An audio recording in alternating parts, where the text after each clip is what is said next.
should go, who should stay? That used to be such an easy discussion in advance of the Major League Baseball trade deadline. Doesn't feel that way this year, though, does it? Good morning to you.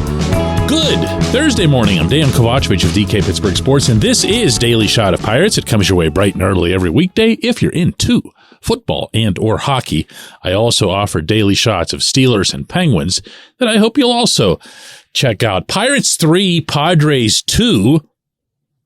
The Pirates taking 2 of 3 from this series in San Diego that's now concluded. 5 of 6 from a $250 million payroll team over the course of the summer, arguably being the team that undid the Padres this season. I don't think the Padres have any chance of climbing back into contention now. And also, by the way, who cares? It doesn't matter.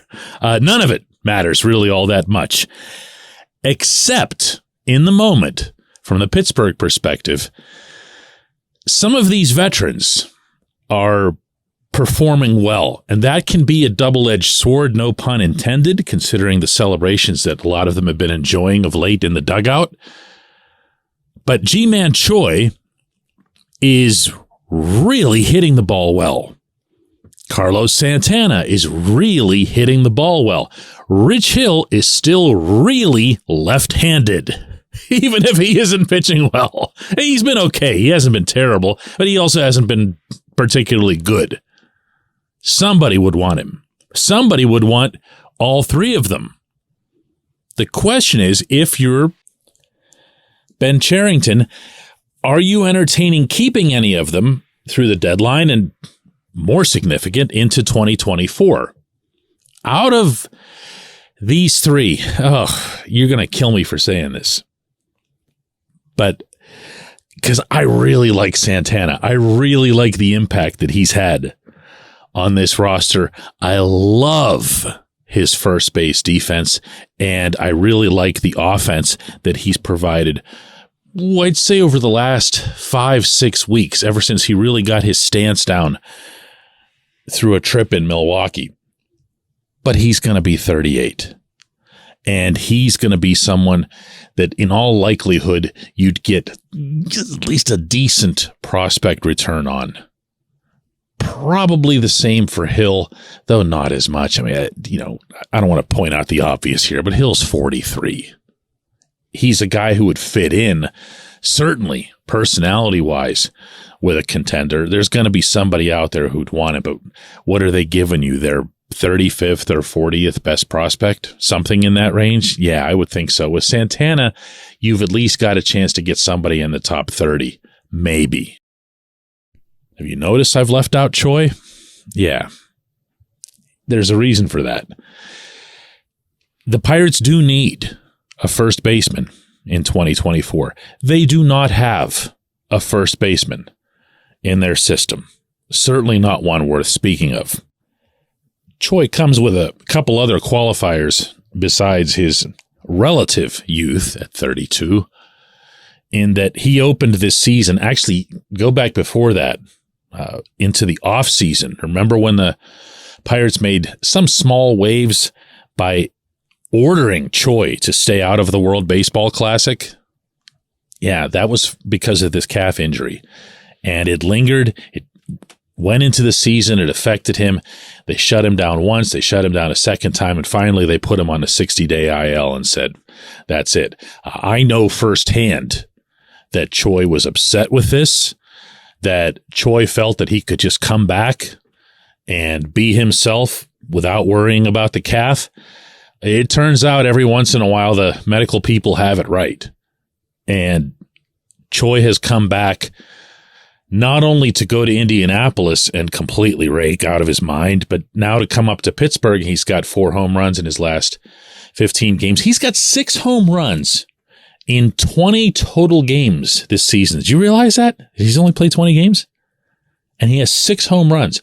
Now, his other numbers aren't, they're not that great. I don't know that they matter all that much because half of them came while he was trying to slog along through that injury. But the dude's got power. And dude can play first, and dude's got a whole lot of leadership traits of his own in his distinct way. And he came with that billing as well when he arrived from the Rays. He was a very popular player there on and off the field. Well, he comes here and he kind of has to stay in the background, make sure that the calf is okay. But once he did, he's been a pretty productive player. So 1 year at $4.65 million is the current contract. I don't know what the damage would be if you went to him and offered a couple of years, take him into his 33 and 34 age seasons. It's not a massive risk. He's been a really consistent performer for several years now. So you're not taking a guess as to what you'll get from him. You have a pretty good idea. You don't have to guess at what you have coming up. You don't have first basemen. You just don't. There aren't any. If, for example, not that 2023 matters, but if Cherington were to just get, I don't know, this isn't going to happen, but if he were to just get blown away with offers for both Choi and Santana, and he were to move them both out, you know who's the first baseman on this team? Yeah, right. Connor Choi. You're not going to do that. So all I'm saying here, and this isn't something that I would push too hard, but it's worth thinking about. It's worth thinking about. The danger in saying every year, well, we're just going to go and see what the market offers and see what's out there, is that you have to start all over again with the person, with the acclimation process. You can't keep doing that into infinity. This guy's a keeper. I believe that. When we come back, J1Q. This portion of Daily Shot of Pirates is brought to you by our friends at North Shore Tavern, that's directly across Federal Street from PNC Park. It's home of Steak on a Stone, an eating experience, underscoring the word experience. The steak is brought to you partially cooked on an 800-degree stone, and you do the rest. It's a ton of fun, it's a great meal, and it's a baseball atmosphere like no other in Pittsburgh. North Shore Tavern, right across Federal Street from PNC Park. Your front door, your car, your bike, your computer, your gun. Safety is a habit. Every day you lock and secure your home and everything you want to keep safe. Gun safety and responsible storage are no different, and the best way to help prevent accidents, misuse, and theft. If you have a firearm, own it, respect it, and secure it. Visit ProjectChildSafe.org. Brought to you by the National Shooting Sports Foundation and the Bureau of Justice Assistance.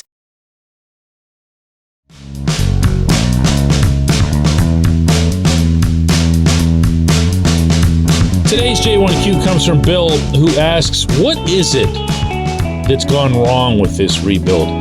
Talent evaluation, development, managing, coaching, all four, something else? Other teams seem to improve with the rebuild. Have the Pirates just become the Browns/Lions of Major League Baseball? Well, first off, Bill, I'm going to have to get over you omitting the Maple Leafs from that category. One team in professional sports that hasn't even been to a championship round since the NHL was a 6-team league way back in 1967. But I digress away from that hockey cheap shot to return to your question, and that is that it is everything. But I am increasingly of the belief that it's partly philosophical, which was not one of the four things that you mentioned, but then within that, developmental. I'm going to pound the same drum. I'm sorry. I watch these hitters just see pitches sailing by. Strike one, strike two, right down the bleeping pipe. And I can't be more convinced than I am that this organization's hitting philosophy is all wrong, and within that, its development is all wrong. Is that instructional? I don't know. I'm not sure what constitutes instructional. Once you get to the majors, instructional is really something that should be moot in a good organization. Before the Cardinals nosedived this year, you would see, not for years, but for decades, that a player would come up out of the St. Louis system and they would just plop right onto the field at Busch Stadium and do everything right. That doesn't mean they were superstars, but it meant that they did all of the little things, the things that should be expected, right. We saw that for years with the Minnesota system. We see it currently with the Tampa Bay system. We don't see it in Pittsburgh at all. And when we do, when we see an Alika Williams come up and do some not just fun things, but sound things at shortstop, you got to pause for a second and go, oh, yeah. Oh, well, he actually came from somebody else's system, which he did. So if you want me to, really narrow it down to one, I can't do that because there are problems with the hitting, there are problems with the pitching, there are problems with the fielding and the fundamentals. There are problems in the minors, there are problems in the majors, and I'm sure that somewhere along the way there have to be problems. This is always the most difficult one to discern with the scouting itself, whether it's amateur scouting, pro scouting, and making acquisitions.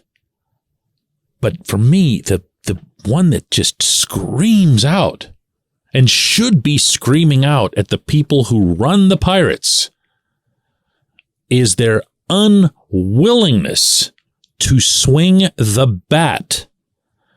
If that is, as I mentioned on yesterday's show, something that isn't just an Andy Haynes thing, but was in fact Haynes being hired because it's a Cherington/Derek Shelton thing, then all three of them should be held accountable for this terribly damning trait. It's the ugliest offensive trait I've seen in a lifetime of watching the Pittsburgh Baseball Club. It just is. It's inexplicable. It's indefensible. And man, there's nothing you can bring up, is there, that I can't come back with this subject. I appreciate the question. I appreciate everybody listening to Daily Shot of Pirates. We'll be back with another one tomorrow when I'll be back at PNC Park covering Pirates versus Phillies all weekend.